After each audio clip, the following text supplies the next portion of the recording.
Hello, Control to Delta 6305, please.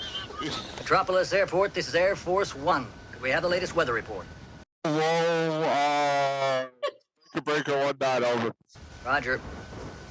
Well, doesn't look too good. What do you think? What the hell was What happened? You lost power in number one! Lost power? Hell, we lost the whole engine. Pressure's gone. Shut down number one. Number one throttle closed. Yeah, bring up 2 and 3. Pressure increase 4. Now increase 4.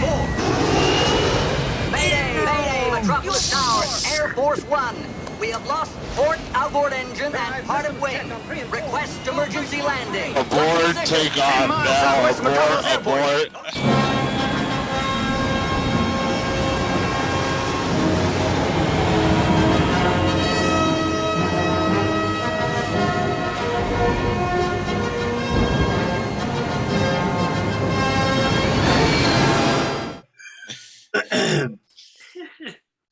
Yes, we have referenced that many times on Marvel at the Movies. I mean, Kyle has referenced that many times on a Couch Talking Sports as well. I mean,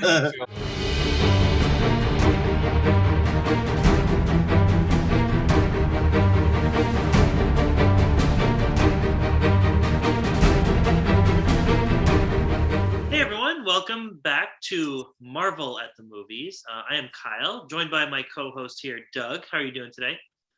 Doing great, Kyle. I'm very excited about this episode.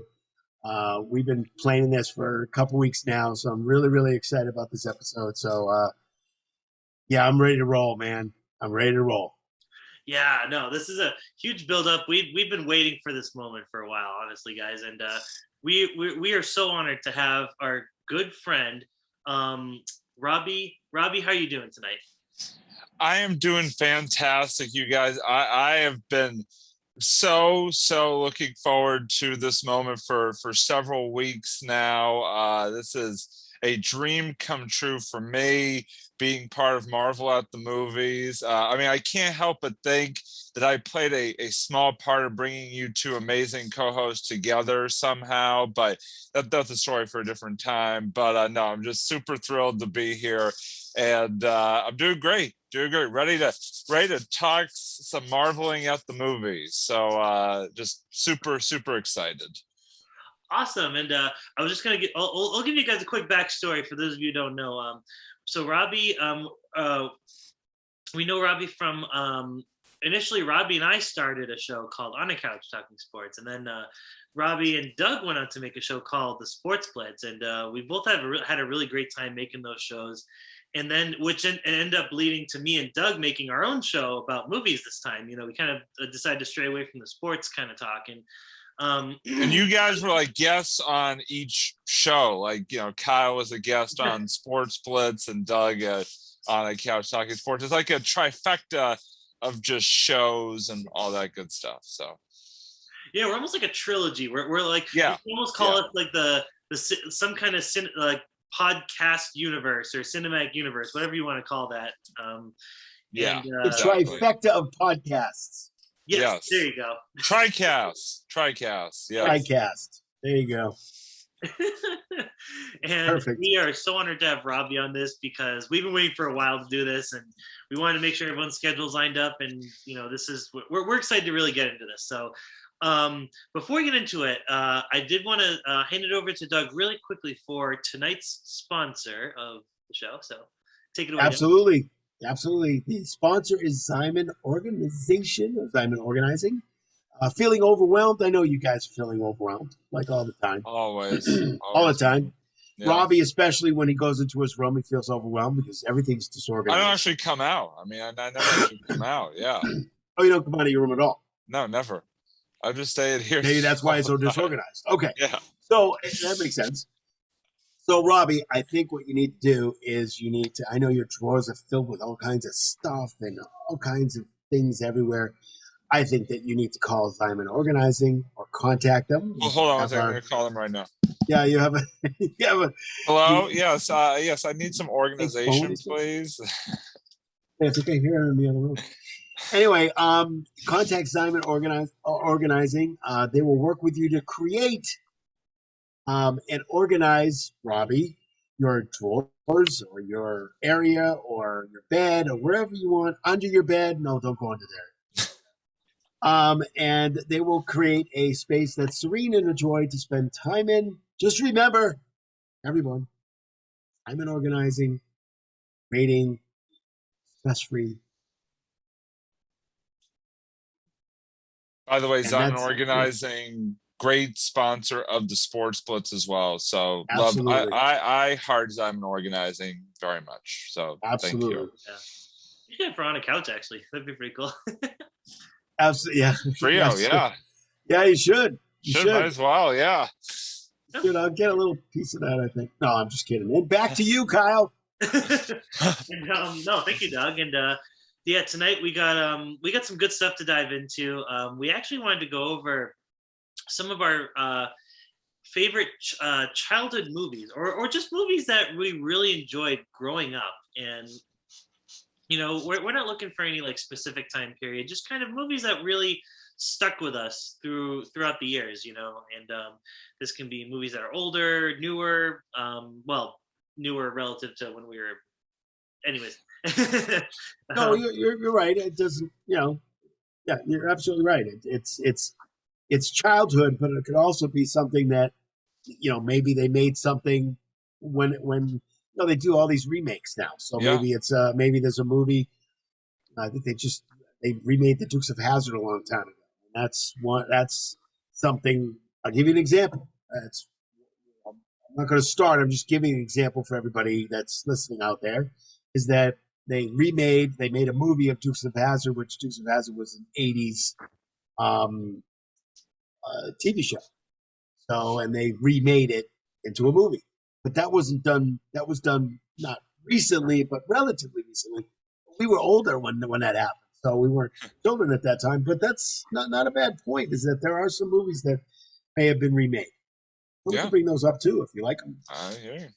Yeah, definitely. And you know, I want to start off by just kind of, you know, just discussing just any movie that comes to our mind. And you know, I want to start off with our guest Robbie. What are some of the movies that you think about when? And this can be like, you know, like we were talking about, like this can be like when you were a kid.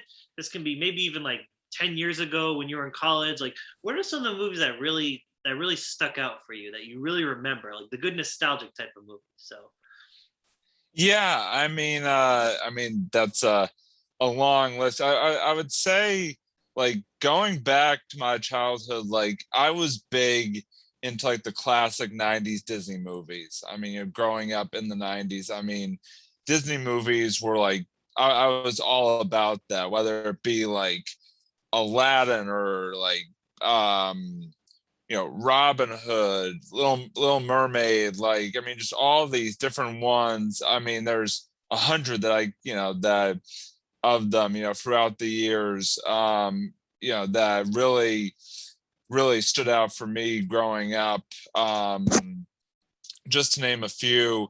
And then obviously, you know, being a big sports guy, you know, as I got into sort of my elementary school years and on up, I mean, there were just a ton of sort of both animated and otherwise sports movies that I just really enjoyed.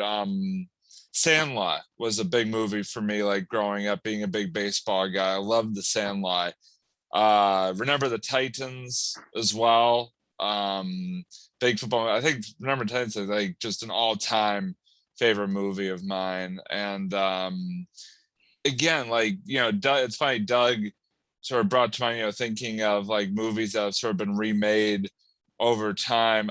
Space Jam, I know they're coming out with the Space Jam too, so it sort of reminded me of sort of that throwback there, you know, again, the classic Michael Jordan, Looney Tunes, you know, combo there. But yeah, I mean, there's so many.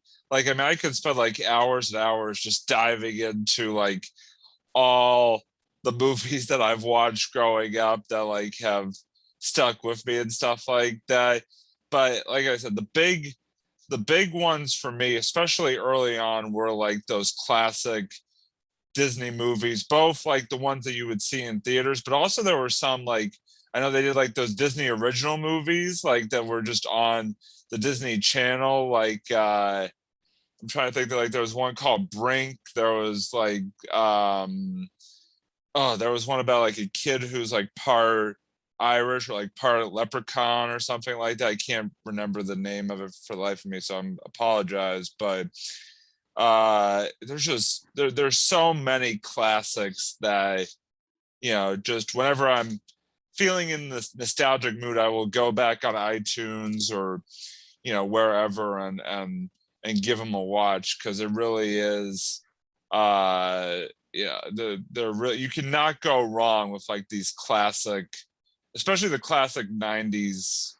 movies that we grew up with are never, they never age. They are timeless as far as I'm concerned. So very nice, very nice. What about you, Doug? What are some movies that come to your mind? When we first started talking about this, Kyle and Robbie, when we first started talking about this, there were several things that came to my mind. One of them was movies that I could relate to. Was more what I thought about when we were thinking about this episode and what we can do for this episode and that kind of thing. I think when people watch movies, sometimes they get emotionally attached. We talked about Marvel.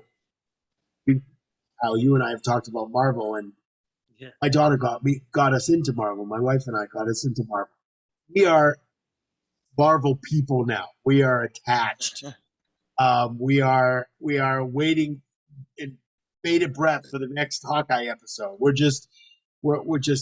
in that, and it kind of gives you, sometimes it gives you an emotional charge. Anything that gives you some kind of emotion, number one, you want to watch it again. Number two, you remember it very clearly. And number three, you want to own it. You want to have it and have it forever. Yeah. And watch it over and over and over again. So when we thought about this episode, the first movies that I could think about were probably really during my high school years, my teenage years, and they were actually all these movies that came out. I'll tell you some of them in a minute, but all these movies that came out were actually called something very specific because they were all about teenage stuff. So they were called the Brat Pack movies. And I grew up with the Brat Pack movies. So one of the first Brat Pack movie I saw was The Breakfast Club. And The Breakfast Club is just now a cult classic, if not just a classic in itself. And you have those Brat Pack people in it, Emilio Estevez and Molly Ringwald and who else? Judd Nelson. Anthony Michael Hall. Yeah, Anthony Michael Hall. And again, this section of people, actors and actresses, they did one movie, and all of a sudden they're doing 12. The same people, not all the same at the same time, but you're in this one and you're in that one. And Andrew McCarthy is another one who actually was not just in Class and St. Elmo's Fire, but he was also in Weekend at Bernie's. So you know what I'm saying? So yeah. it not only ranges, but these Brat Pack movies were the ones that really. I mean, The Breakfast Club was one of the first. Ferris Bueller's Day Off, not necessarily a Brat Pack movie, but again, a kid, something I can relate to. A kid going to high school and wants to take a day off, so he does, and he goes to the city and he does all kinds of stuff. If you haven't seen Ferris Bueller's Day Off, you got to see it. Now, I had a doctor for a dad and a teacher for a mom. I could not do a Ferris Bueller. It wasn't happening. No way. Couldn't do it. It wasn't happening for me.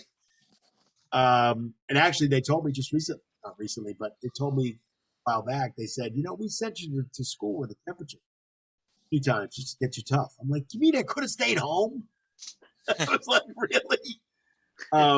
So I think what it comes down to is those 80s Brat Pack movies. St. Almost Fire. A little bit older in the Demi Moore, Rob Lowe, a little bit older in age with those guys because they're like past college and kind of out in the world. But again, same kind of situation. So I guess my thought is that the movies that really kind of, I guess for lack of a better phrase, turned me on back then were really the Brat Pack ones. The ones I can really super relate to. The ones that are out there that people that I can watch and I'm like, oh, that totally makes sense, or you're crying one minute, you're laughing the next minute. Not sure if I did a lot of crying back then. Never know. Sensitive guys, you never know. But yeah, so, those kinds of movies are really they're the kinds of movies that I really like because I can really relate to them. I mean, super relatable. Kyle, what do you think? What are some of your movies that you can think of that you can either relate to or loved when you were growing up as a kid, or later? So there were definitely several movies. Going off on Robbie a little bit, his point with the Disney movies. I remember very distinctively seeing The Lion King in theaters, and I think that was actually the first movie I ever saw in the theaters, and I just remember that very well. Not only watching a great story too, but I went there with my dad and my sister and and my mom. It was just fantastic. It was just a great experience overall, and I loved hearing the music. The music too really resonated with me, and I remember even my dad loved the soundtrack so much that he ended up buying the Elton John Tim Rice album on a CD. I remember not that long after. So, it became one of our family favorite soundtracks, and because I never knew my dad to be a really huge Disney person, but I just remember very well he would always throw that soundtrack on because I know he was a huge Elton John fan, huge classic rock, and loved all that stuff. So yeah, just the Lion King, I think for that reason, it was just it was the movie that really set the stage for me because it really showed how a movie can have a great story, really well-written characters and just a fantastic soundtrack, and how all of that, and of course the visuals, the animation, the visuals were fantastic, and the fact that it came out in '94, it was one of the few, it was one of the last, I think, hand-drawn animated movies, or at least, it came out kind of in the last decade where that was a thing, because I remember in the 2000s that was the big switch to they went to 3D. Pixar kind of came in, and now pretty much you look at all the animated movies now, they're all 3D. So you rarely ever get any hand-drawn movies. And I don't know, just going back to Lion King though, it was just a really great just experience. I just thought the whole thing really came together really well. So I just loved it for all those reasons. And I also, and I know I've talked about this movie a lot on this show, but I'll give you a hint on which my favorite movie is, and it's on my right shoulder over here.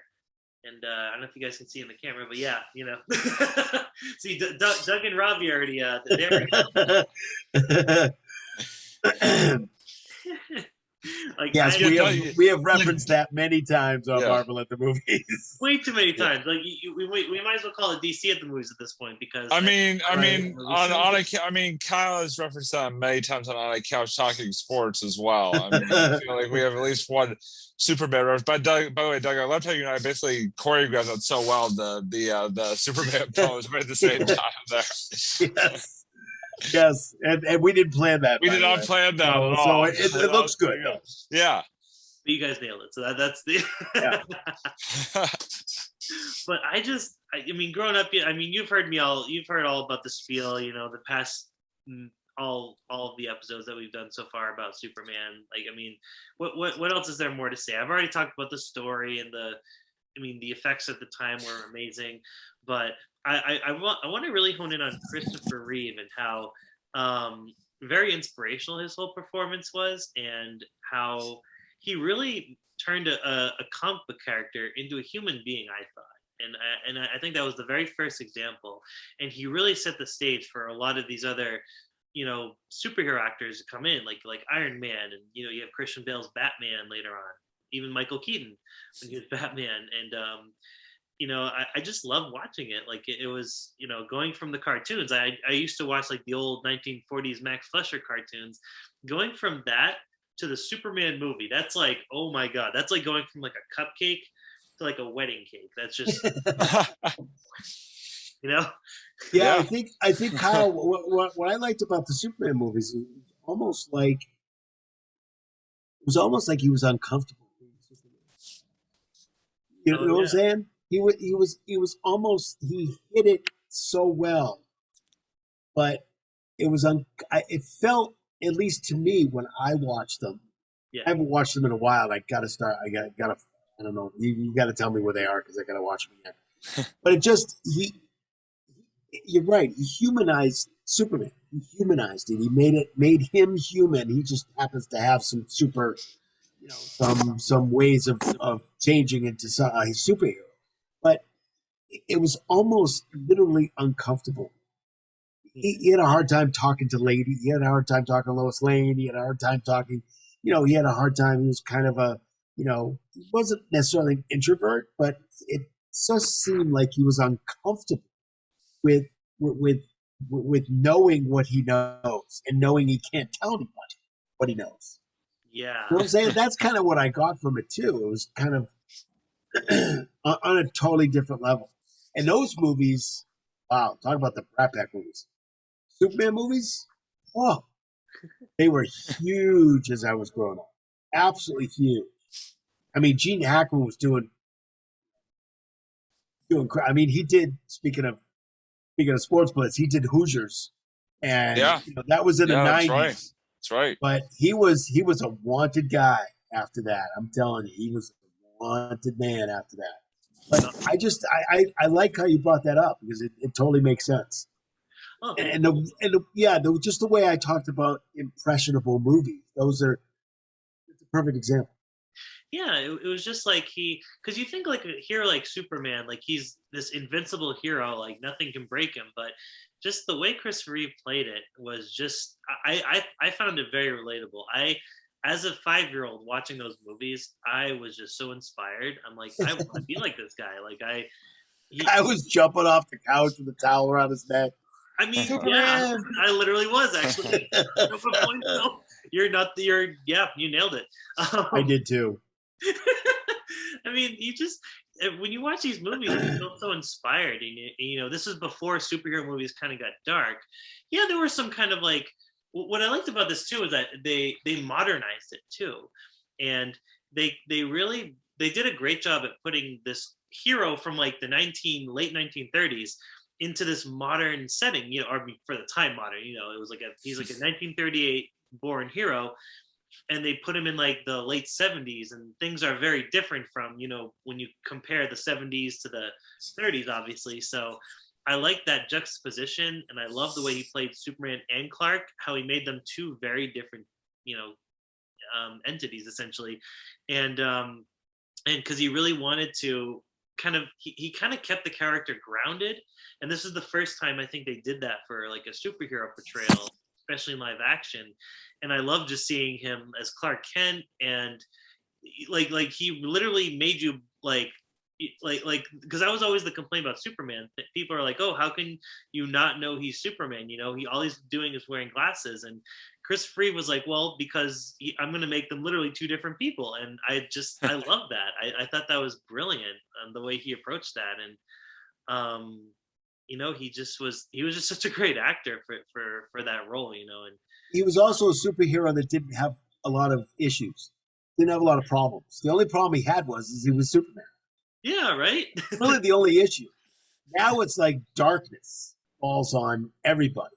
I Yep. mean, the Hulk. I mean, from the TV show, David Banner Yes. versus Bruce, right?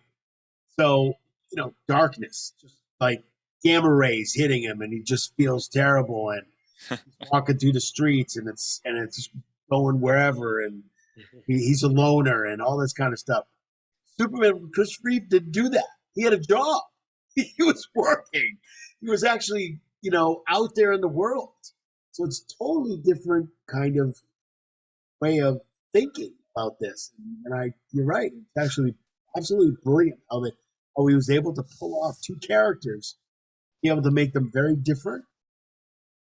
Superman being very confident with the little girl. But yeah, I mean, very confident and hi, how you doing? I'm Superman. And then Clark Kent, kind of walking away from those situations. He's like, no, I'm totally yeah, and he even like physically hunched himself to pull off the role yes. of Clark Kent, and he Yeah, made he did a great job with that. humble and like, Yeah, sorry, Miss Lane, and it was just such a great like juxtaposition, and in a lot of ways, I think Clark Kent was kind of an extension of Superman's character. Anyways, like I feel like a lot of that was real, and the movies actually do. Especially Superman 2, when you watch Superman 2, they really go into that. They're like, maybe Clark actually meant to kind of like to be that way kind of thing. So no, they were great, just great movies overall. And and also I loved I'm trying to remember obviously the Batman movies. Those are great. I know I'm still sticking with the whole superhero thing. That's all right. Especially with Michael Keaton, those are probably my two favorites. And just trying to think what other I know then Michael Keaton playing a dark character in the Marvel movies too. So. Yeah, that's right. He plays the Vulture. Yeah, and it's funny because you see a lot of those actors that have starred in like earlier superhero movies, and you're right. They're kind of reappearing in like these newer ones that are coming out. Like, right. No, absolutely. And one of my favorite movies from the 80s. Again, another favorite movie. Not something I can necessarily relate to, but later on, when I had a family, I can relate to it. Mr. Mom. Oh yeah, that's a good Mr. Mom. Mr. Mom was, his wife Terry Garr loses her job. He loses his job. And then he goes and they bet $100 that he can find a job quicker than she did, and she finds a job in advertising. And then there's a lot of funny stuff that he takes care of the kids, and it's very funny.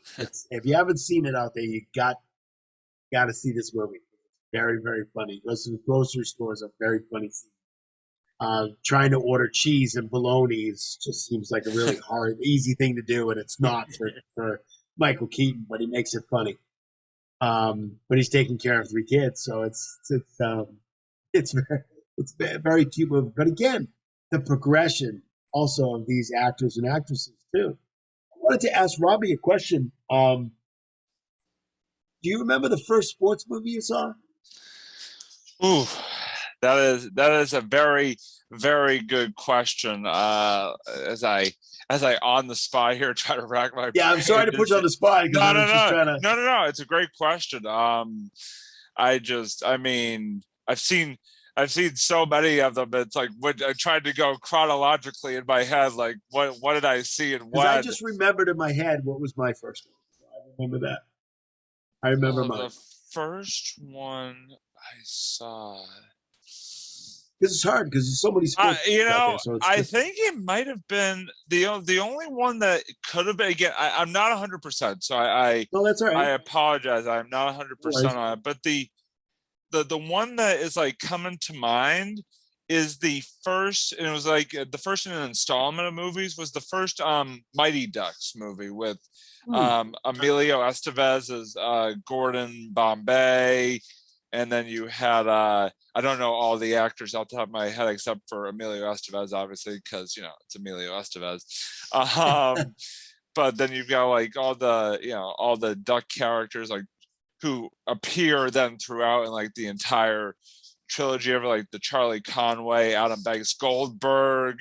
Who can forget? If you watch Mighty Ducks, you cannot forget Goldberg. I mean, just such a Oh yeah. funny character, and then obviously, playing goalie and all that good stuff. So, but yeah, I think the first Mighty Ducks movie may have been the first one. Again, I see, like, that's the thing, is like, obviously I know that the first movies I saw were like I said, those like old, like classic Disney movies. Like, I remember Right. being, like 5, 6 years old still, and like watching like Little Mermaid, Aladdin, and all that. But it's funny, like being a sports guy, you would think that I would know off the top of my head which was the first one I saw, but I Sometimes it's hard to remember. So yeah, there have been so many, but for some reason I want to say it was the first Mighty Ducks movie. Could be right, could be wrong, but that was definitely one of the first memorable ones, at least for me, for yeah, sure.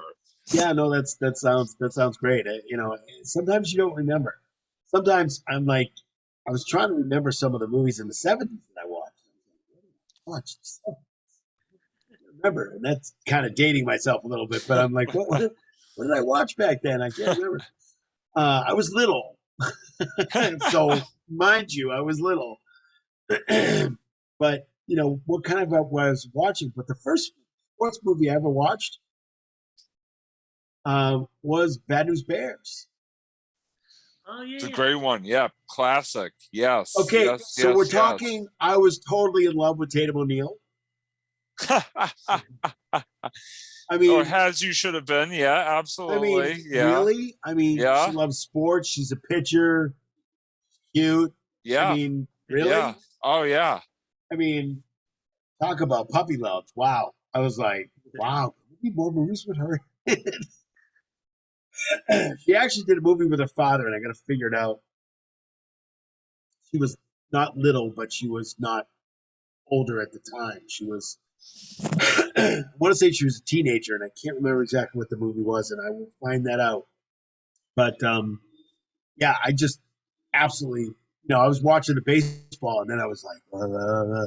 Well, it's fun. It is funny you bring up like baseball movies and like sort of movie character crushes, because I think one of my earliest ones, I was talking about The Sandlot earlier, and Wendy Peppercorn, I mean, was just was sort of the babe of that movie, and that was I mean, anytime it's just like, hello, even as a kid, you're just like, wow.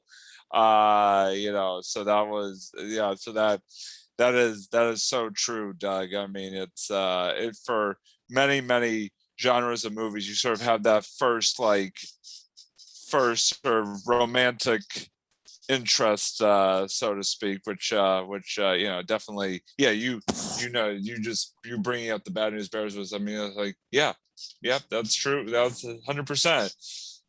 Exactly, and it's so interesting, Kyle, because when you're talking about these kinds of movies, again, relatable movies.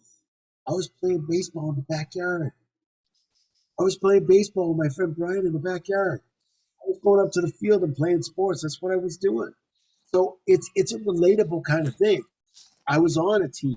I was on some team. So even before high school, on 7th, 8th grade, I was on the basketball team, and I was on the baseball team.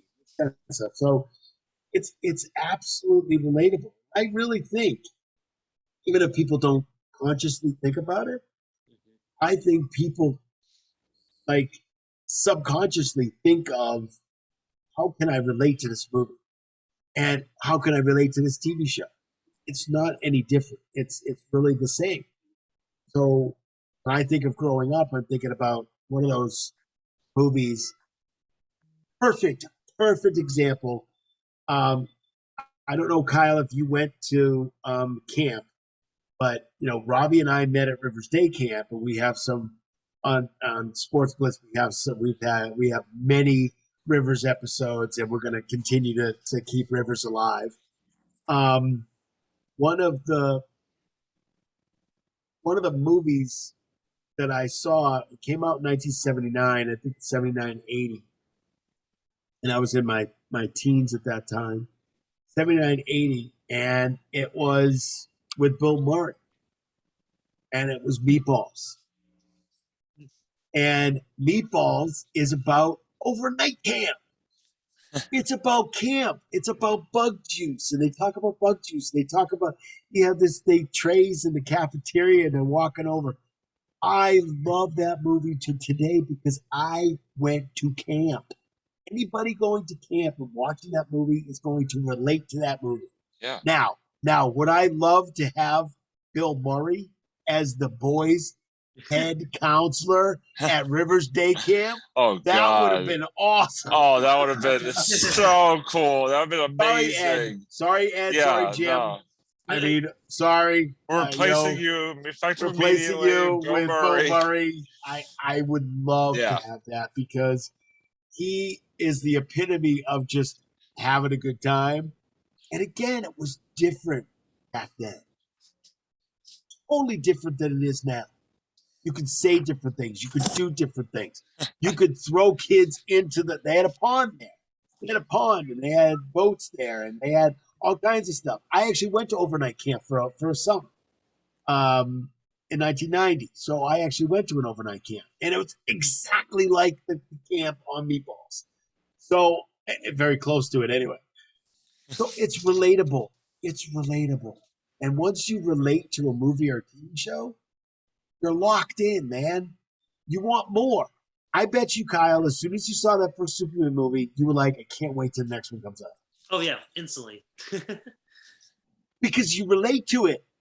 Mm-hmm. You relate to it, even on a small level. Even if it's just the artists or the actors or whatever playing a great part, whatever it is. Maybe you weren't as, probably wasn't as, let me see what Bill Murray's going to do next. No, I just wanted to see the camp. I was laughing at Bill Murray. He's doing all kinds of stuff. He's taking he's taking the director on if you haven't seen it, you got to go see it. Yeah. They go in the CITs, and Bill Murray, they go in, they grab the bed that the director is sleeping on, they bring him out, and they put him, during Parents' Day, they put him in a hammock, like hanging from two trees. They put him hanging in two trees, and everybody, all the parents are driving by going, hey, Morty, how you doing? He's still sleeping as the parents are coming in. It's just phenomenal. We've had Parents' Days. Robbie and I have had Parents' Days. Oh. And there's no way we could do that. But still, it's like this craziness of the way camp used to be a long time ago, where Robbie and I know that related experience. I mean, on the same level as that, I don't know if either of you guys ever saw the movie Heavyweights. I mean, that was sort of my that was sort of my exactly the same thought as Doug. Like that was sort of my classic like summer camp movie back in the day as well, for sure. That was just like you almost like envisioned yourself at that camp, like doing the go-karts or whatever they did in Heavyweights. But yeah, I'm with you on that one. That is, I mean, those especially being someone like you said, Doug, who went to a summer camp, like it's those definitely hit home for sure. It did. And you want all those counselors, you want all those CITs to come and do stuff. That they had what we called at Rivers, we called it Color War.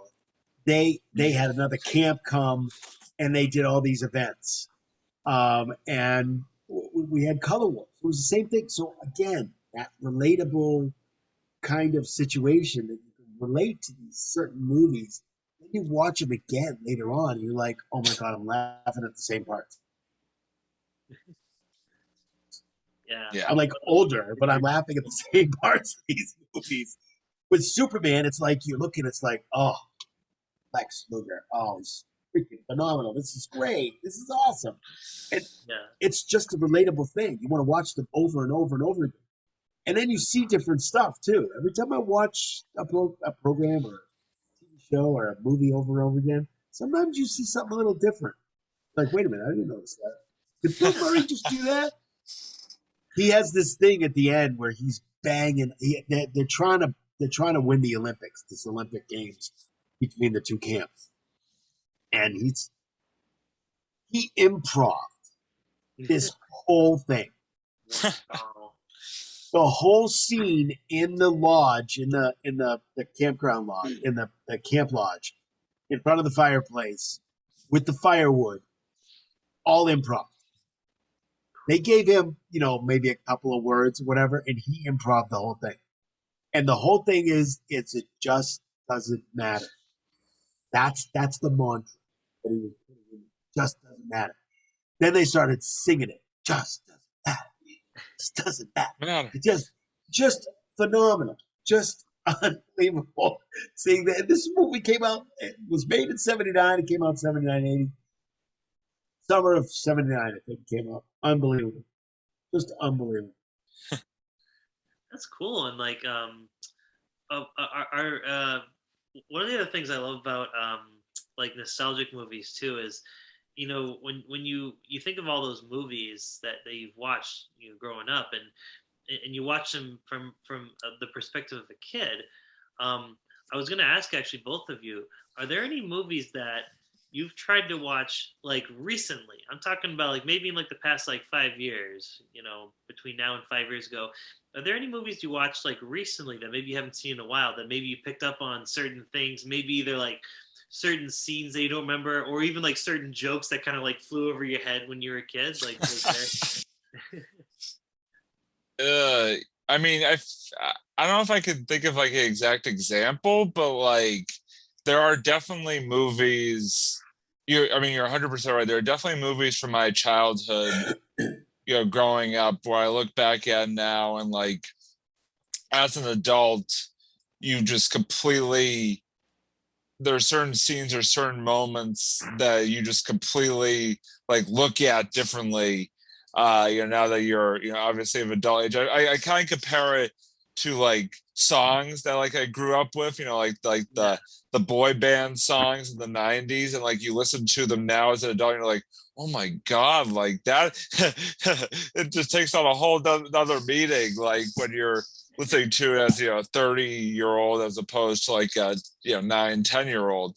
But yeah, I mean, again, I'm trying to think off the top of my head here, but I mean, there's just, I know that there have been moments where I've like gone back and watched an old movie, and you just like, you hear a joke, or you see, a scene as, now as an adult, and you're like, wow, like that it just totally went over my head. Like you just said, Kyle, like it really is true. It definitely, perspective is everything when it comes to things like that. And yeah, I mean, 100%. I've had those moments many, many times over the years.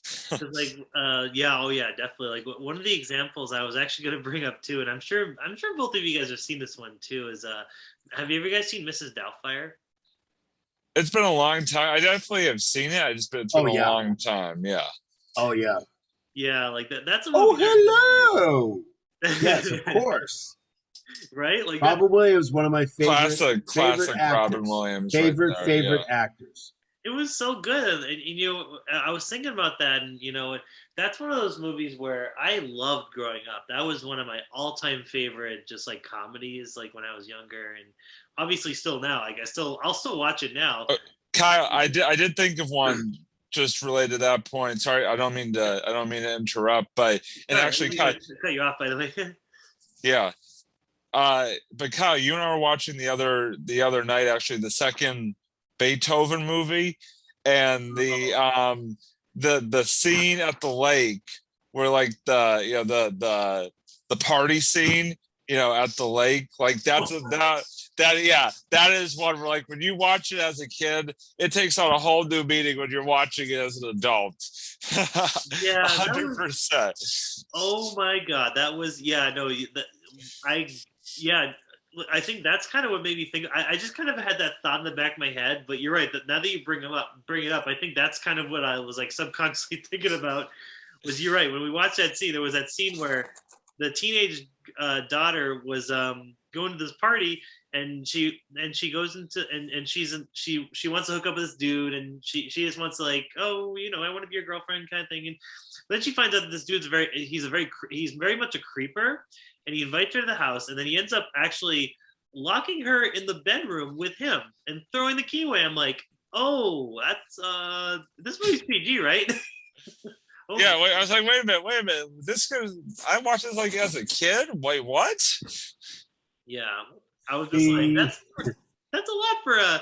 I remember, I can even distinctly remember watching that movie too with my parents, and I just remember my mom's reaction. She was like, "What is going on?" Like, what? She was like freaking out. She was like, "Oh, am I letting my child watch this show? Watch this movie?" Oh yeah. It was. Oh, that was. Yeah, no, that was. As soon as you were like talking about it, I was like, wait a minute, Beethoven 2, duh. I mean, case in point, right there. Oh my god. It was just that I was just like, that's really dark for it. But luckily, obviously, the movie doesn't really, it doesn't like go that far. No, because the dog literally the good news is the dog literally pulls the house down. Like, he literally brings the house down. Literally. How, you may ask? Despite the fact that he's a normal sized dog, I don't know. Yeah. I don't know. But just, yeah. So obviously it gets very dark, but then obviously something just completely over the top and silly happens the next moment. That's what's so fascinating about that scene, that they were able to like pull both of those scenes off. And like, oh yeah. I was like, okay, whatever, movie, whatever. Why not?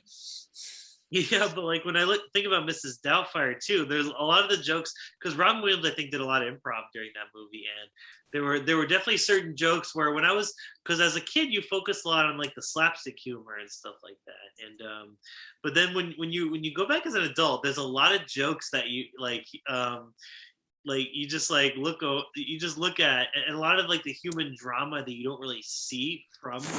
Like when you watch it as a kid, you're like, "Oh, how did I not catch it the first time?" And yeah, it just kind of it's the movie does a good balancing act of kind of like appealing to kids and adults alike, which I thought was really cool. So yeah, and it's also a movie that you can see.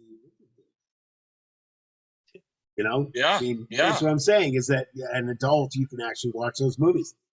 I actually had, when my daughter was here, she'd be talking about the High School Musical that she loved. She grew up with those. Again, different era, but I watched them too, and I actually liked them.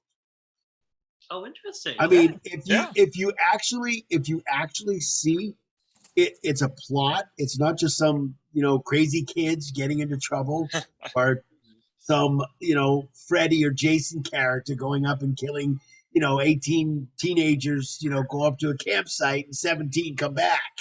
Yeah, so we it's not about that like last episode. I know. I just love bringing it up because I think it's so stupid. But anyway, I guess they have a following, so stupid. Who knows? Who knows? Friday the 13th, the following. I don't know. But I think what it comes down to is that these were movies that I was watching, and TV shows, all of the Disney stuff, just like Robbie brought up. Disney has lasted. Not just through me, because I watched the Mickey Mouse Club. I watched some of the early Disney movies too.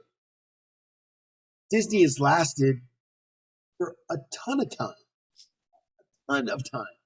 up until the time that my daughter was born, and now she's watching Hannah Montana and the High School Musical movies. We have. She's probably not going to want me to say this, but we have film of her with a Hannah Montana wig and a Hannah Montana microphone singing into the mirror, a Hannah Montana song. So these movies, again, were very impressionable on her, but things that she did not necessarily relate to, because Hannah Montana was older, but she could relate to the music. Really, we bought the CDs, and it was everything. But yeah, I think when it comes down to it, I mean, Disney has really lasted throughout the centuries, but you know, it's lasted throughout the years, throughout not just my childhood, but through my daughters too.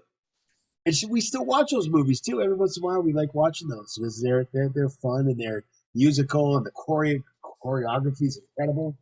You know, and some of those actors and actresses went on to do stuff too after that. So um, Zendaya, Kyle, Zendaya She was in is High School in Musical. it. No, she was in one of the other TV shows. She wasn't in High School Musical. Oh, In another, yeah. Okay. she was in another TV show. Yeah, I need to figure out what TV show. There's another Disney show. She was in Disney, but again, Zendaya is part of the Spider-Man movies now, right? There you go, Spider-Man. Exactly. So again, too. them moving on and doing other things and relating it to Marvel at the movies too is always good. But you know, those are the kinds of things I think of when you asked about the talked about Miss Doubtfire, but you also asked about is there anything different that you see might have watched a movie 10 years ago and then you watch it again now. What I look for in old TV shows and old movies, I look for actors and actresses that I know that are in other TV shows. I just saw The Jeffersons a couple nights ago, just because it was on. It was on this TV show from the 70s. Yeah. It's derived from Archie Bunker, guy who owns poor guy, African American, and moving on up. That's what it is, and goes into the high rise building and owns cleaning stores and stuff like that. I watched that a couple of days ago, and it's incredible the actors and actresses that guest star on these shows. I'm like, oh my god, that lady was from George Lopez, the TV show, and that person's from. I mean, I look them up, and we're guessing. Actually, here's one that my wife actually. We were watching. By the way, if you go to Pluto's a free streamer, and it's great because it has. Oh, Kyle, Yeah. you have to go to Pluto, dude. They have a 007 channel. 007 24 hours a day, 7 days a week. Ooh. It's free. It's free. Completely free. All you got to do is get the app. Just got to find 007. 007 now it may have some commercials. You're just going to have to deal with the commercials, dude. Fine. 007 24 hours a day. Ooh. So it's like Family Ties and some of the older movies, some of the 90s TV shows too. It has movies and TV shows and stuff like that. It does have some commercials to it because it's a free app that you can get on your phone or your tablet or wherever. Naturally. Watching Love Boat. Love Boat is also from the 70s. My brother Josh, if he sees this episode, is going to love this. Saturday evening TV was Solid Gold at 7 o'clock. Emergency at 8 o'clock, 8 to 9. Love Boat at 10 to 11. 9 to 10. And then Fantasy Island. That was the Saturday lineup. Saturday evening lineup right there. Remember it like it was yesterday. Actually, I think it was yesterday. And so, watch Love Boat because it's on this particular Pluto app. 24 hours a day, baby. Love Boat. Just they play episode over and over again. All of a sudden, we see this little girl in an episode. And my wife goes, my wife says, looks really familiar. I said, yeah, I can't place her. I've been watching this thing for 40 minutes, and I can't place this girl. She's little. Now, the guy who produced and directed and put this whole show together, a guy named Aaron Spelling. Aaron Spelling in the 70s was very big in putting all these shows together, along with other people, other producers and stuff like that. He was one of the biggies. And again, he was the one to put Love Boat together. Very, very popular at that time, and actually probably still is. If you can find it anywhere else, you got the DVDs. Trying to figure out, and all of a sudden my wife says, oh my, That looks like Tori Spelling. Nice. It was. It was Tori Spelling. She had to be like 5 or 6 years old. Oh Wow. He put his daughter on the show. wow. That's what I look for when I see old TV show. This is Doubtfire. This is Doubtfire. Perfect example of who plays. I'm thinking about 007 here for a reason. I don't know why. This is Doubtfire. 007. Present. Pierce Brosnan. There you go. This is what I do sometimes. I look at old TV shows and I see who's on them. Oh, yeah, that guy was from that show. That guy was from that show. I remember that guy. That's what I look for now. So instead of seeing like different scenes necessarily, I look for the old actors and actresses that grew up. And I couldn't believe it. I said, it can't be. There's no way, Chris Dunn. No way. No way. He was in like Melrose Place for the 90s and stuff like that. I said, no way. No way. All of a sudden the credits roll. Tori Spelling plays the little girl. I'm like, there it is. My wife's right. So that's kind of what I look for.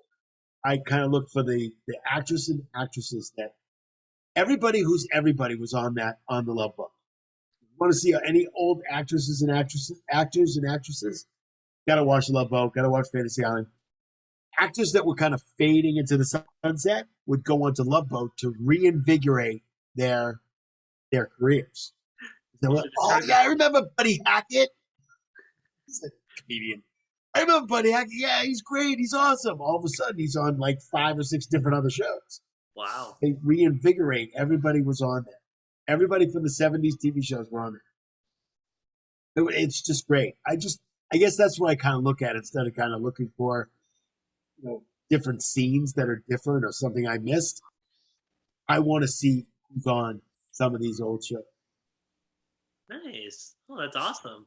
Actually, now that we're on the topic of TV shows too, I was just going to ask Robbie quickly, what are some of the TV shows that you grew up with? Since that's a good actually jumping off point, Doug. Yeah, perfect segue right there. I mean, hey, listen, again, I was all classic like Nickelodeon, Disney TV shows. I mean, Doug, Rugrats, Wild Thornberries. Doug was me. Yes. Actually looked like me, but I have hair. He did. Exactly. Yeah. Hey Arnold. Hey Arnold. I mean, just there are so many more that. I mean, I know this isn't Disney or Nick per se, or maybe I forget, but like Boy Meets World. By the way, Girl Meets World, you should see it. It's very good. The funny thing is I actually watched a couple episodes of it. Actually, it's pretty good. Especially there's one. There literally is a scene where they reunite like the entire cast. Which they did. Is awesome. They did. They're just older, and now they have kids, and they have a girl, and but yeah, like again, just those classic like. I mean, a lot of like them were like the classic animated ones, like I said, from Nickelodeon and Disney back in the day. I think my favorite was back in the day was definitely Rugrats from like way back in the day. But I think my favorites probably had to be like Doug and Hey Arnold. Like those were sort of my two go-tos back in the day. I loved both of those shows for sure. But yeah, I mean, again, just thinking about that makes me feel nostalgic for like the great era that was like 90s Nick and Disney. I mean, it's just, there were so many great shows that came out of that time period for sure. And again, I mean, I could spend hours talking about all of them, even just individually. But yeah, that was definitely those were some good times we had by all watching those shows back in the day. Nice. Yeah, just a few minutes. Robbie's going to take a little break. He's going to go watch Doug and Rugrats.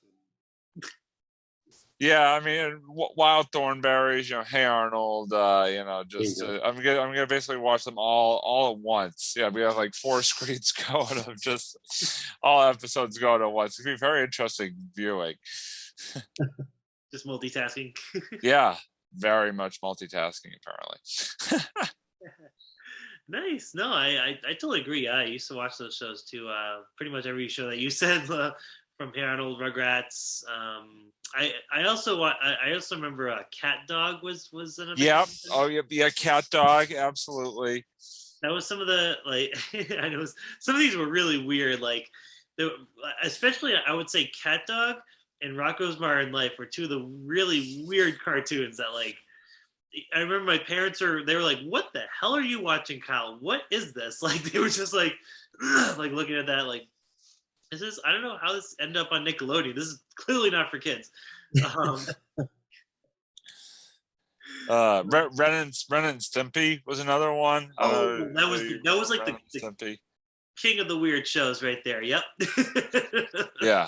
I had when I was at Emerson, one of our promos, one of our spots had Ren and Stimpy. Oh, really? Yeah, it was pretty cool. Oh, that's awesome. Somebody just liked it and kind of put it into the promo.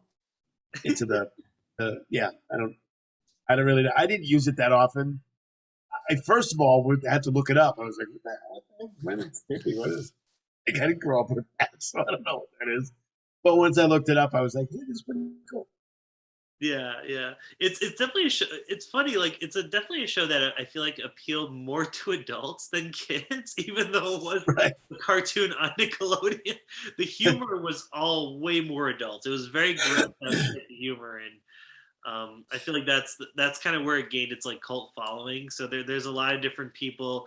Like it kind of gained a wide cult following because I think you had the kids that watched that show, then you had the adults that watched that show too, because there were animated adult shows at that time outside of like The Simpsons yeah.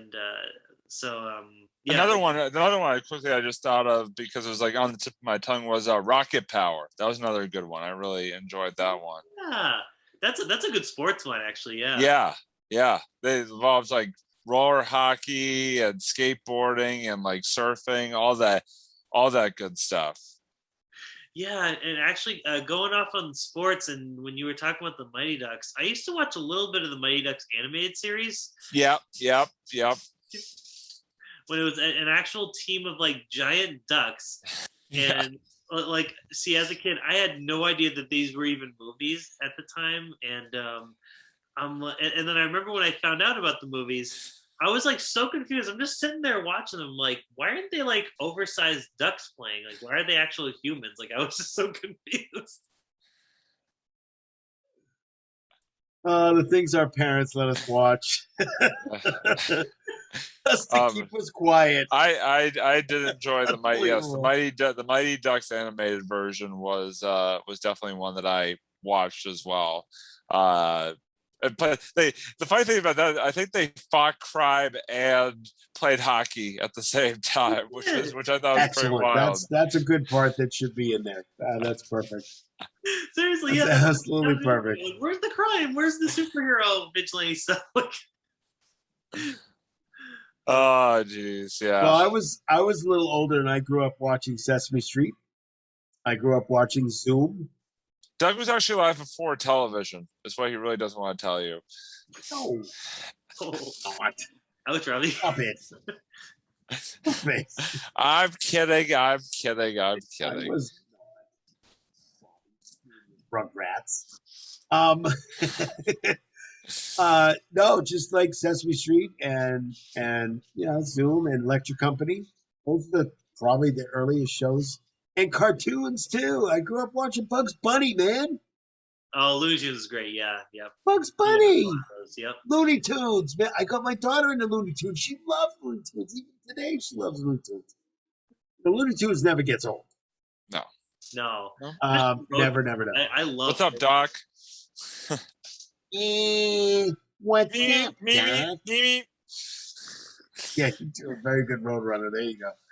But yeah, I mean, those are the kinds of shows I grew up with, and then it was, I mean, TV shows. wasn't a lot of TV back in the day, you know. There was. I mean, think about it. I mean, there wasn't.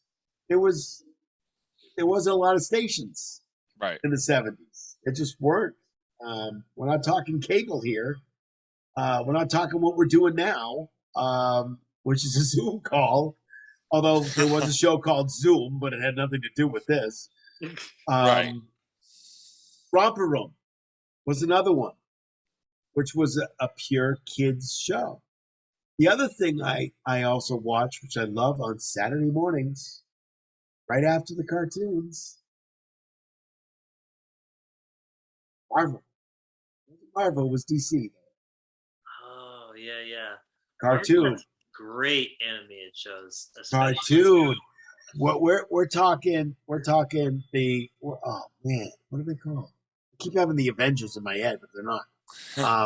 It's the DC, what do you call it?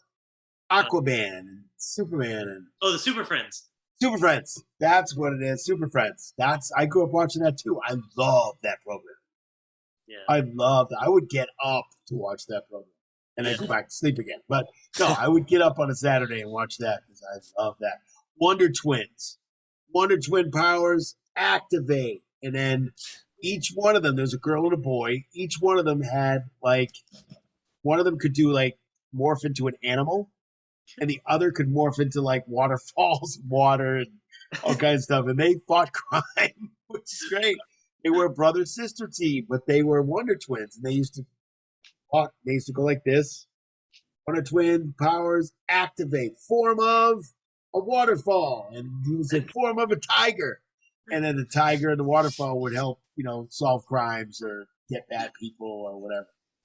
Wonder Twins were great. So I think it was a lot of cartoons growing up. Really? Just a lot of cartoons.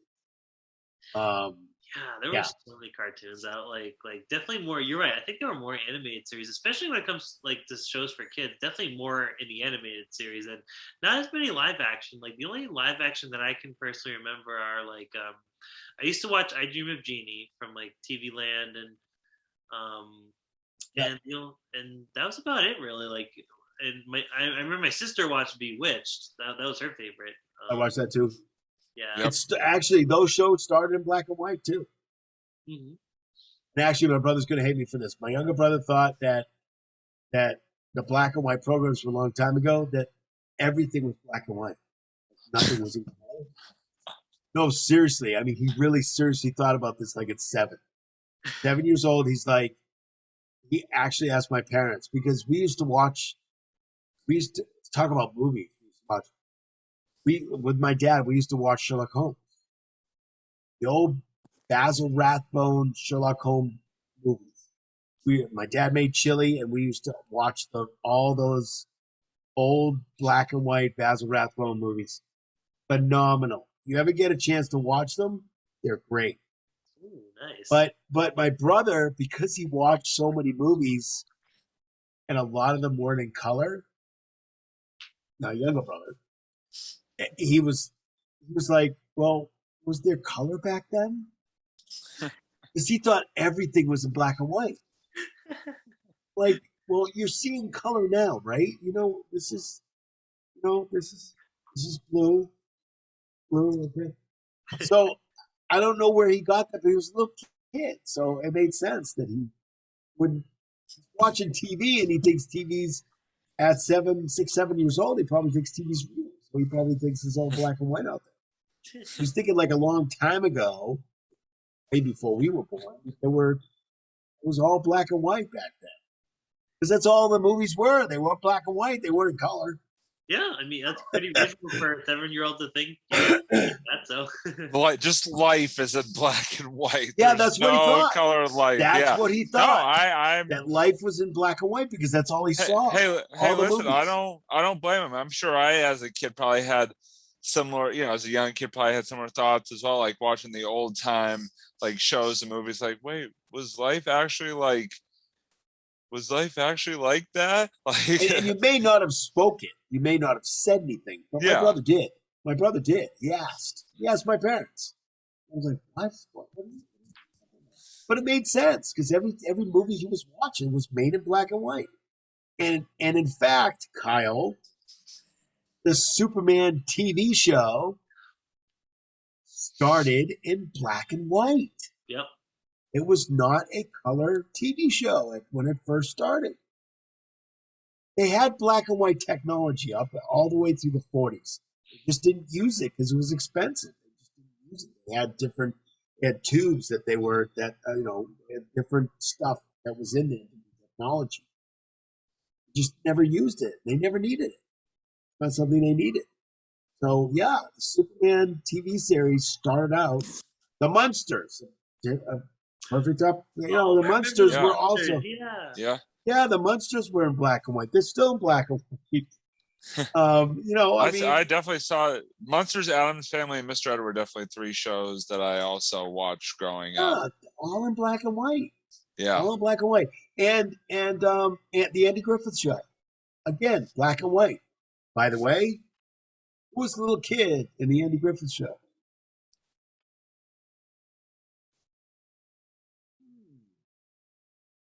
Very interesting. I don't know. Well, he started out. We all know him. But not too many people know him as Ronnie Howard.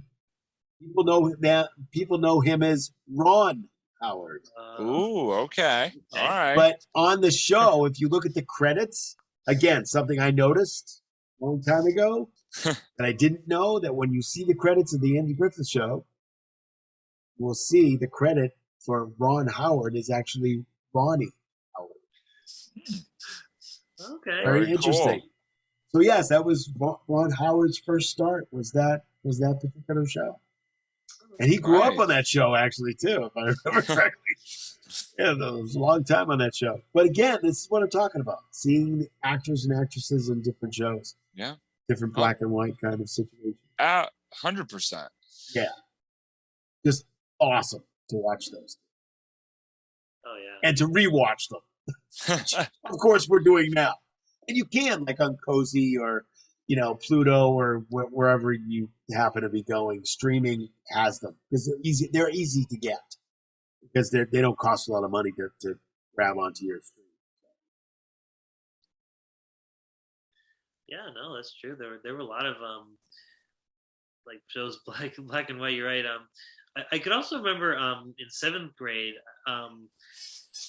One of the only movies that really resonated with me that happened to be black and white was because I read the book too, and this is an interesting one because I watched this in 7th grade, but the movie itself is like very old. It's like came out in like 1933. Was The Invisible Man? Has anyone seen that? Oh, The Invisible Man? Yeah. I can't say I have, but me.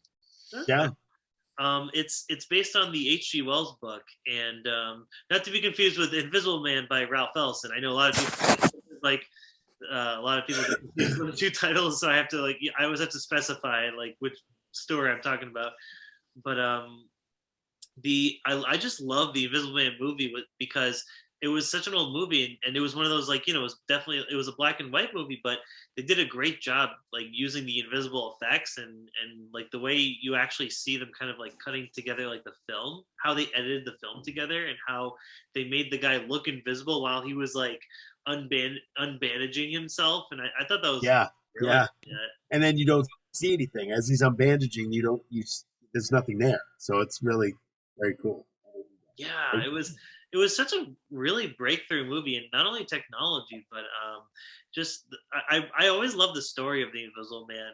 And what I find very fascinating was I actually ended up reading the book first and then watching the movie, and it was one of those experiences where the movie essentially had the same setup, but there's a huge key difference. Like later on in the movie, I want to say about 2/3 to 3/4 of the way in, something happens in it, and I'm just like, that did not happen in the book.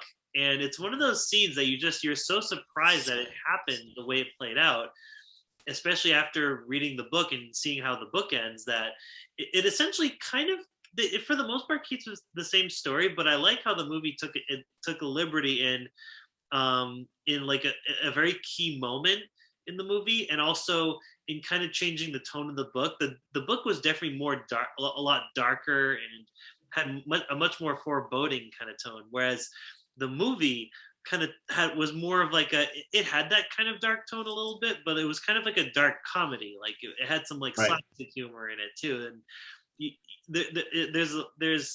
that's why it's one of those situations where I love the book for what it is, and I love the movie for what it is, and I thought that was really cool the way they handled that. So absolutely, and I think we should definitely have a show down the road, and we can talk about it, about books that turn into movies. Yes, I mean there's a lot, because the books sometimes it's totally different. Sometimes the perfect example is The Shining. There are some differences. There are some differences between the book and the movie. Obviously, you have to sensationalize the movie a little bit because you're trying to get people to come in to watch it. Yeah. Maybe same concept, but again, you're absolutely right. And that was great. I love the effect. I can't believe they had those kind. It's interesting to see the effects on movies and TV, what they had a long time ago versus what they have now, where they can electronically, digitally today just throw you into a scene with Jason or Freddy, as opposed to, we got a green screen back here and we kind of project it, or we just use different tools to be able to do it. A great example of that, and you guys should watch it because it kind of tells you, it's H.G. Wells, and it kind of tells you about, it shows you how they put this together. The mid 40s, they had, actually late 30s, late 30s, they had, H.G. Wells had a radio show. Oh, and they went on live, typically. Wasn't recorded. A lot of the radio shows weren't recorded back then, but they were recorded. They just weren't recorded and then put on. They were done live, but they were recorded. But they weren't, put on recording. So it's called War of the Worlds.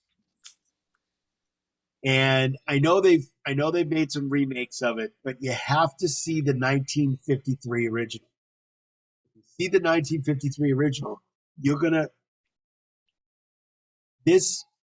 H.G. Wells put this whole thing together. And it was these spaceships coming from outer space to a small, like Iowa, small Midwest, I don't know if it was Iowa, small Midwest town, and was going to invade. And it was absolutely just a TV program. I mean, a radio program. Sorry, it was a radio program because radio was very prominent back then. And what they did is that they show you how they made the radio program, and they actually caused panic. People thought that it was real. They did, seriously. I mean, back then they thought, because they listened to the radio, so what they heard was about the war, and they started out with that. When radio first came out, they started with World War II and what's happening and what's going on. And the president did this and he did this and General MacArthur did that and all this stuff. So they believed in that stuff. So when there was a radio program on, this small town in the Midwest believed the story that they were telling, that there were aliens coming down. And they show you how they put a jar inside the toilet and turned the cap of the jar to make it sound like the spaceship was opening. It's totally a cool movie about the radio broadcast, which, by the way, was a real broadcast. That is wow. I think I've heard about it. I definitely have heard about that story before. Yes. Yes. It's a real broadcast that happened, and people panicked. They started leaving the country because they thought that they were being invaded. Swear to God. I mean, this is absolutely true. I know. Then they put something on that said, "Oh, by the way, this is just a radio program." They put it on at the end, so people are already halfway to Canada, and they didn't realize that it was just a radio. It was just a radio program. But if you see the movie depicts what the radio program is all about. Oh wow. and how they put it together. So cool. And if you're just like you're an editing guy, you got to see this because it's very, very cool how they put it together. Also, very cool how real they made it sound. Oh, that's awesome. Yeah. So I would suggest everybody go and see it because it's just awesome. It's actually scary. You think about being in a rural town in the mid 50s. Actually, I think it even happened before that. TV show came out in the 1953, but this radio broadcast, I think, happened before that. I'll tell you, if radio's the only thing that you're listening to and you believe everything that's coming out of that box, it's going to terrify you. Absolutely terrifying. And it really did. It was just wild. So anybody that goes out and sees it, you got to go see this. It's nothing. It's not the War of the Worlds recently, because I know they have a TV program that's War of the Worlds, which depicts the same kind of thing, but it's not the same. I saw one episode. It's not the same. Got to see the movie. Okay. Unbelievable. Oh, that's awesome. Yeah. Nice. Well, wow, that was a hell of a discussion about nostalgic movies there. Yeah. And I did want to kind of wrap up the episode a little bit, and with now normally Doug and I we were kind of thinking about like ending the episode with like some reviews, but I was actually gonna try something a little different this time, and That's fine. because I figured it'd be kind of a fun thing for our guest Robbie here to take part in if you want, and since this is Marvel at the movies, and I kind of wanted to end this on a bit of a Marvel sort of thing here. I was going to ask. Surprise! What? Sorry. What? Huh? What? What? Doing something different? Can we do that? Is it legal? Wait, let me look up the legal things. You're right. Oh, let me just research that right now. Okay. Yeah, let me look it up and see if it's legal. Okay, it is. Okay, we're good. Sustained. The legal team just texted me. They said it's all set. It's good. Yeah. So what I was gonna do is I was gonna ask. I was gonna start with Robbie too, and maybe you and I can do this too, Doug, if you want. Oh boy. I was gonna ask if you could pick any Marvel hero that you wanted. There you go. Who would you be and why? So wait, sorry, can you ask the question one more time? Sorry, cut off for a split second. Oh yeah, no worries. So I was gonna just kind of a fun question at the end. I was gonna ask you, what Marvel hero would you be out of all the Marvel heroes out there? Which one would you be, and why? Oh God. And if you need help figuring it out, just ask Doug and I. Can you run down a list for me of the Marvel Run down a list. Hold on, let me get my list out. Okay. I don't know. I'm sorry, I'm not a Marvel person like these guys. I'm learning a lot from listening to them, but still, I'm a newbie when it comes to that kind of stuff. Kyle, maybe we can take them off the hook a little bit and say if there's maybe a character out there that he may see on TV or on the movies or something like that. Something like that, just to kind of get him off the hook a little bit, because he's going to be even if we tell him about these people, he's like, so if this guy sounds good. So if there was a character I could be, oh my gosh. You know what? I think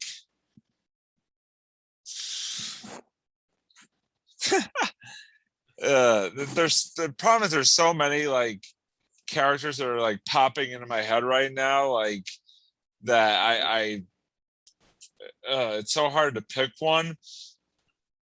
I just since I never I'll say this, since I was never really I loved basketball growing up, and I loved playing basketball and stuff like that. But one of the things I could never do in like basketball was I was never really a good jumper, and I definitely couldn't dunk to save my life. So I would love to be Michael Jordan's. I mean, I know it's himself, but I'd love to be Michael Jordan in Space Jam, just to be able to like, first of all, just to hit like every shot I took pretty much, but also be able to like do the reverse dunks and like the slams and all that. all that cool stuff that, I mean, he did during his NBA career, obviously, but in particular during that movie. And also it'd be kind of cool to play basketball against aliens that like have stolen NBA players' powers as well. That would be pretty wild. So if I had to pick one, I mean, again, I could go like a million different ways with that question, but if I had to pick one, that's sort of the first thought that popped into my head. Cool. Awesome stuff. What about you, Doug? All right, so this is harder for me because of the fact that since I've watched the Marvel movies, up front I had a favorite. And then as I started watching more of the Marvel movies, it started to switch a little here and there, but then it still comes back to the same kind of Marvel character. I'm not going to pick the Marvel character that has the most power because I think that the most power is helpful, but I think the Marvel characters get together and as a team and defeat evil as a team. Yeah. Sound like a commercial. But I think the first thought that came to my head is somebody that I think, and maybe it's who plays him, and you'll probably venture to guess already who that is. I think right now, and I may change, but right this very second, my favorite Marvel character is Iron Man, and the reason is because number one, he's super smart. Number two, he's played by Robert Downey Jr. But besides that, he's one of my favorites. Talk about Brat Pack. I watched him in Less Than Zero back then, and he took a lot of drugs in that movie. And he actually, I'm not going to tell you what happens, but anyway, great movie. Watch that. How about The Pickup Artist with Molly Ringwald? Excellent movie. You got to watch that from the 80s. The Pickup Artist. Awesome. So it's not just about him, but it is kind of. What I like is as he progressed in the Marvel movies, he was able to summon his suit. It's not like he had to go get his armor, which I loved. All he had to do was press a button, and all of a sudden, coming. He was falling out of the sky, and he would be able to press a button, and all of a sudden, the suit would come on and protect him. I love the technology. I love the fact that he's really super smart. I love the fact that he drives a pretty nice car. that's not really why, but that's part of it, I guess. I love the fact that he's versatile. I think that's what it is. Is that as Iron Man, you are versatile. You can fight in the ground or you can fight in the air.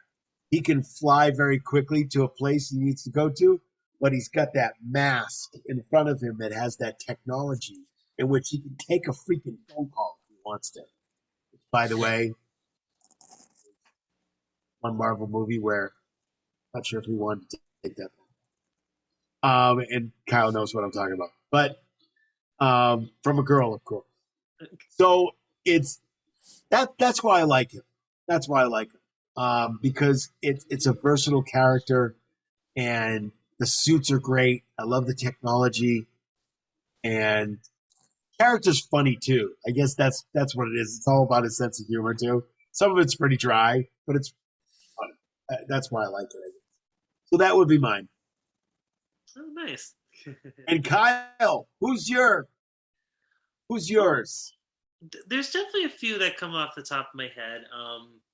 I mean, I've always been a Ghost Rider fan. I think he's very underrated. I wouldn't want to be him because he has to deal with like a curse that turns him into basically Satan's bounty hunter. So I don't think I'd want to go that far when it comes to being a hero, but or anti-hero, whatever you want to call that. I would say one of my other favorite characters, though, I love Professor Charles Xavier from the X-Men series. I think he's such a fascinating character. I gotta start watching X-Men because because you talk about X-Men all the time, and I really have to start watching this series. You need to watch that series. For me, God, that's Kyle's gonna get me on. I'll be up late at night going like this. I'm watching Kyle. I'm watching. I really am. I'm watching. I'm watching Kyle. Oh, especially especially my favorite. I love 1 and 2, and then Days of Future Past and Logan. Those are like my 4 like top of the line. Oh, and also First Class is really good too. I'll tell you. I can already. We can have a whole episode on that maybe in the future too. I gotta watch them first, and then we'll talk about them. But again, I hear you talking about X-Men all the time, and I'm just finishing up with Marvel right now, so I'll definitely watch that. But it should be interesting to hear why you think. I just love the character of Charles Xavier. I mean, first of all, he is played by Patrick Stewart, who is an incredibly great thespian, actor who is he's done so many great things. Hello, Star Trek. Right? He's Picard. So I get the twofer right there. I get Picard and Charles Xavier, which is fantastic. That's right. It's just great. Like he has this ability to. I love his as a teacher. I've always really respected his character, and he's always been out there to help mutants who are struggling. And in the X-Men world, mutants are very looked down upon by humans. It's kind of a mixture of humans look down on mutants, but they're also afraid of mutants because they think that they're a threat. So Charles Xavier comes in, and he basically wants to bridge the gap between human and mutant, and he wants everyone to be equal, and that's what I've always respected, his whole kind of worldview on that.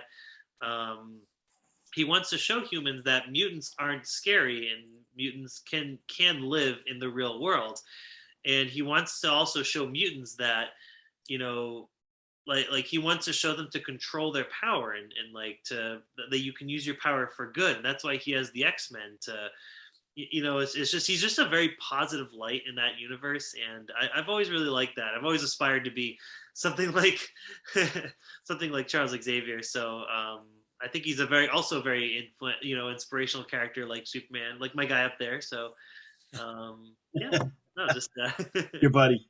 Yeah. Buddy. EFFs, man. He's my protector. Yes. Don't mess with me. Oh man. Oh man, guys, this was such a great episode. Thank you so much for coming on. And did you guys have any last words you wanted to say before very end? Or no, this was great. No, go ahead, Robbie. Go ahead. No, I was just gonna say thank you so much to both of you for having me on.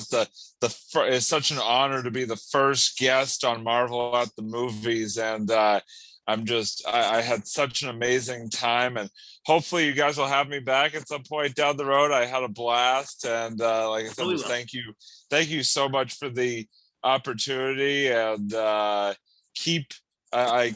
look forward to keep listening to you guys talk about many exciting Marvel and movie topics in the future. So thank you again.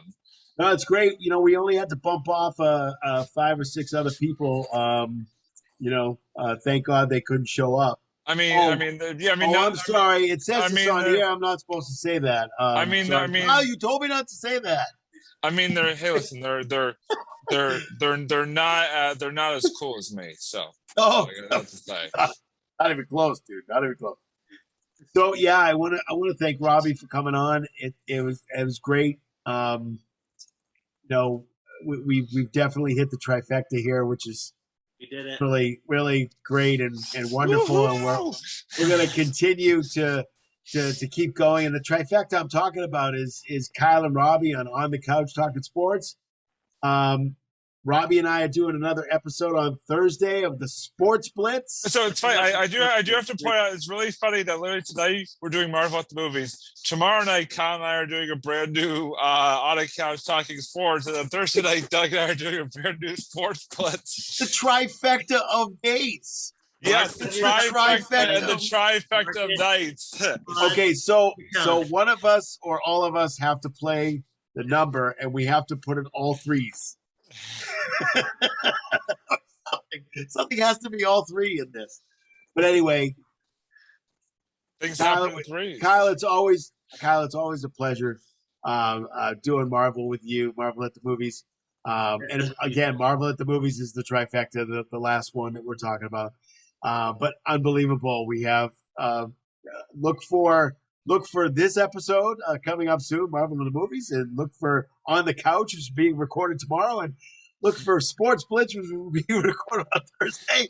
You guys have a lot to watch. Yeah. So yes, it was just great to have Robbie on. It was a great conversation. We will certainly have you on again. Yeah, that's all I got. That's all I got. Just keep watching those. Keep watching the trifecta. It'll be good. Never ever leave your computer. Just keep That's watching right. the episode just over and over and over There's again. too many episodes. What did I do? Just when you think it's I'm like, I've been sucked in, man. I've been sucked in. Yeah, I'm watching on the couch. I really am. Okay, I'm watching again. Episode 243. I got it. Okay. Yeah, okay. All right. I'm watching episode 90 of the Sports Blitz. How many of these do they have? Marvel and Movies. Oh, cool. There's only, 6 episodes. Very cool. I can watch that in a heartbeat. We're getting it done. But anyway, really, folks, you got to watch the trifecta. You got to watch this stuff on. And by the way, shout out to the official sponsor of the trifecta, Zyman Organizing. That's right. That's absolutely right. That's correct. We're very glad to have Zyman Organizing as our one and only sponsor. At least right now. It's okay. It's okay. We'll work. If anybody wants to sponsor, some shows don't have it. If anybody wants to sponsor any of our 3 shows or all of our 3 shows, please hit us up. We are begging of you. We need sponsors, people. Begging. Oh man, we've gone to a new low right now. I mean, please.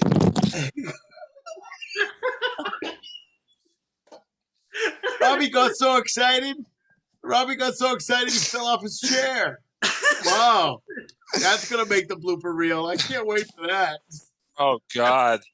I quit. I'm quitting all 3 shows now. This is awesome. This is a new low for me. So people have to wait until the end to watch this unless Kyle decides to take that little clip and put it right at the beginning.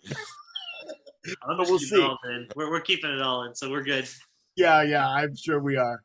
But yeah. So that's really all I got. Everybody have a really great week, and I'll hand it right back over to Kyle. No, thank you guys so much, and Doug, thank you again for being such a great co-host. Robbie, thank you for being an amazing guest, and also our first guest, and it was such an honor to have you here. Trifecta on host too. What's going on here? What? Oh my God! Oh my God! Crazy. It's a host specta. The host specta. Hospecta, yeah. Host specta. You're not kidding. I'm making up new words too. Unbelievable. Mm-hmm. Yeah, just Pretty much. Or at least submit it to the dictionary if that works. I don't know how that works. But. Yeah, we should definitely. Maybe we'll get some. No. Yeah. By the way, for the folks at home, if you haven't tuned out by now, thank you for sticking with us through just this chaos that just developed the last 10 minutes of the show. Absolutely, it's awesome. You gotta watch the end of Marvel at the Movies. And again, hey, listen, we're on YouTube. I do want to say that throw us a comment. We want to hear good and bad. We want to have the thumbs up and the thumbs down. But if you put a thumbs down, please tell us why you're putting a thumbs down. Yeah. Maybe you don't like my headphone color. Maybe you don't like the color of my headphones. I'll change my headphones. I'll go to black. I'll go to red. Whatever you want. I don't have a problem with that, but you got to put it in the comments. Got to comment. Good or bad. We want to hear it. And we're on YouTube. And again, watch us 24 hours a day. And what a cut. Yeah. No, well said, Doug. And hope you guys have a wonderful night. Enjoy the rest of your week. And we will catch you next time on Marvel at the Movies. I'm Kyle. This is Doug. Special guest Robbie once again. You're left on my screen for whatever reason, and I just want to tell everyone good night and good luck.